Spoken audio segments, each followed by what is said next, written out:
Welcome to The Explainer, everyone. I am so excited you're here today because we're about to go on a really fascinating detective journey. We are going to peel back the layers of the ultimate sea monster, the Leviathan. We're going to trace this legendary creature all the way from terrifying ancient biblical accounts right through to modern viral internet hoaxes, and finally down into the actual scientific realities of the deep ocean. It's this incredible story about history, human psychology, and the real mysteries of our planet. So let's get right into it. So let's just dive in with a question that's kind of been setting the internet on fire lately. Has the Leviathan returned from the depths? If you've been on social media at all recently, you've probably seen some of these truly wild viral clips floating around.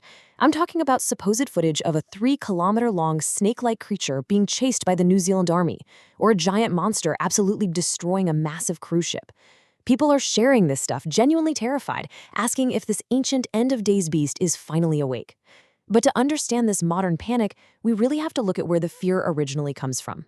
And that origin traces way back to some truly terrifying descriptions. Take the book of Job, chapter 41, which says, "Flames stream from its mouth. It makes the deep churn like a boiling cauldron." You see, in the Hebrew Bible, Leviathan isn't just some big fish. It is presented as this untamable, fire-breathing beast with impenetrable armored scales. It literally treats iron like straw. When Job questions his suffering, God uses the Leviathan as the ultimate example of a chaotic, overpowering force in the universe. It's something so impossibly terrifying that only the Creator himself could possibly tame it.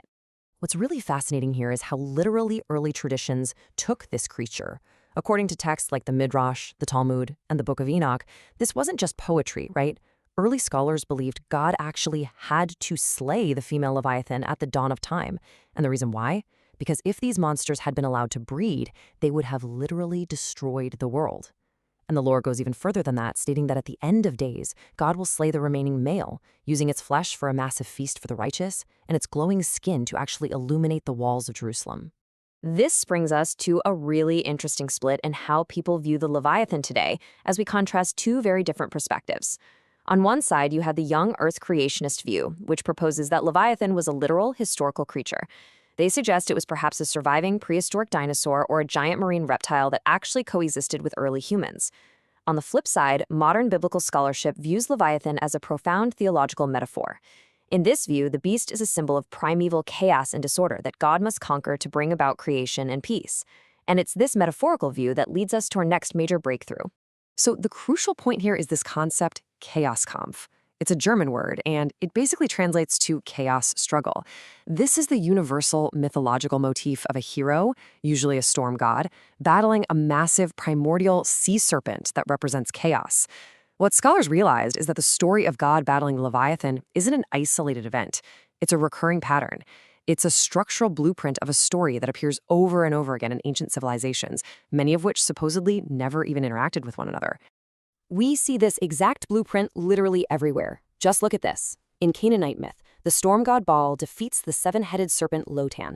Move over to Babylon, and the god Marduk slices the chaotic ocean goddess Tiamat in half to form the heavens and the earth. Down in Egypt, the sun god Ra battles the giant serpent Apophis every single night just so the sun can rise. And all the way up north in Scandinavia, the thunder god Thor battles Jormungandr, the world serpent. Across all these completely distinct cultures, we're seeing the exact same story: order defeating chaotic waters in the form of a giant snake. So how is that even possible? Well, scholars trace these uncanny similarities all the way back to the Proto-Indo-Europeans. These were prehistoric people whose culture and language eventually spread all across Eurasia, from India to Scandinavia. So the Leviathan story wasn't stolen, it was inherited.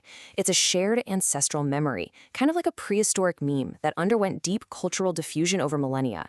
It shows us that fear of the deep, chaotic ocean is quite literally baked right into the collective DNA of human storytelling. Section 1. Modern Mania. Viral hoaxes and deep fakes. You know, you'd think with all our scientific advancement, our primal fear of the Leviathan would have faded, but it is very much alive right now on the internet. We've treated ancient clay tablets for smartphones, for sure, but look at how this lore has evolved.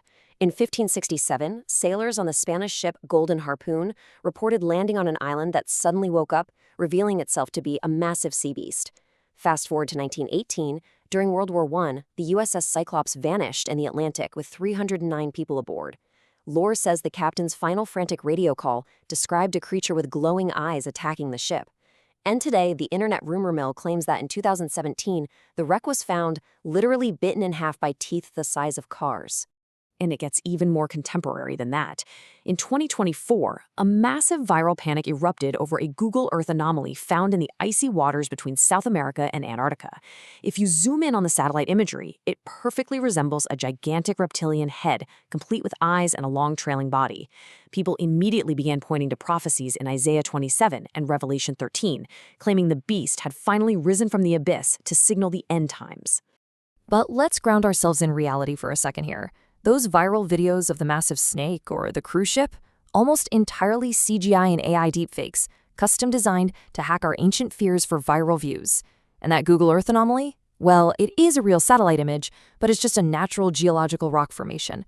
Our brains are hardwired for something called pareidolia. We desperately want to see faces and monsters in the dark ocean, just like our ancestors warned us about. You can see this psychological need perfectly by comparing these two iconic moments at Loch Ness. On the left, we've got the famous 1934 surgeon's photo, which defined the Nessie myth for decades before finally being proven a hoax.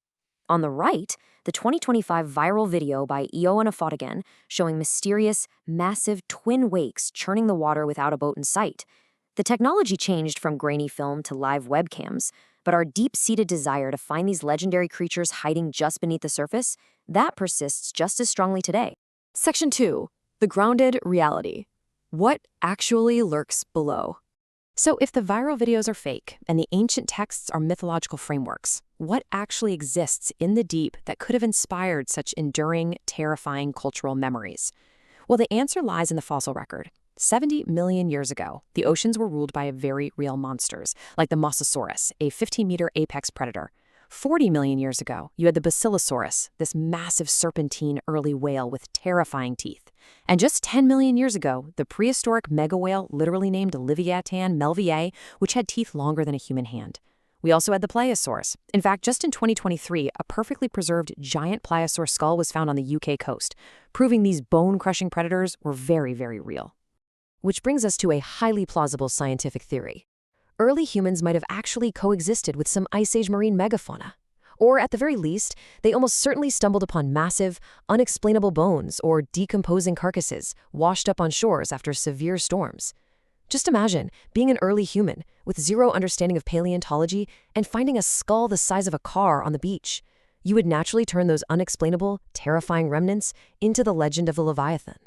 But we don't just have to look at fossils, because there are real mysteries alive in the deep today that keep this primal fear completely valid. In 1997, NOAA recorded the bloop, this ultra-low, massive sound profile in the Pacific that resembled an organism much larger than a blue whale. We've mapped out massive, pitch-black underwater cavern networks and uncharted fissures in the Bermuda Triangle. And remember, the giant squid was considered an absolute myth, just a sailor's tall tale, until it was finally verified and photographed alive in 2004.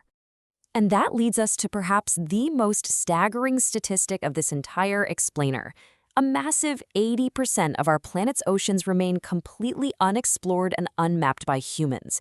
80%. There are deep-sea trenches, like the Mariana Trench, plunging 11,000 meters into absolute darkness, under crushing pressure, filled with life we haven't even begun to understand. To put that into perspective, we actually know the surface of Mars better than we know the bottom of our own seas. Which leaves us with this final, provocative thought to wrap up our explainer today. Is our fear of the deep simply an ancient mythological memory passed down from our ancestors? Or is it a totally rational reaction to the 80% of our planet's vast, terrifying unknown that is still waiting below? The Leviathan might just be a myth, but the darkness it represents is very, very real. Thank you so much for joining me to peel back these layers today. Keep exploring, keep questioning, and I'll see you next time.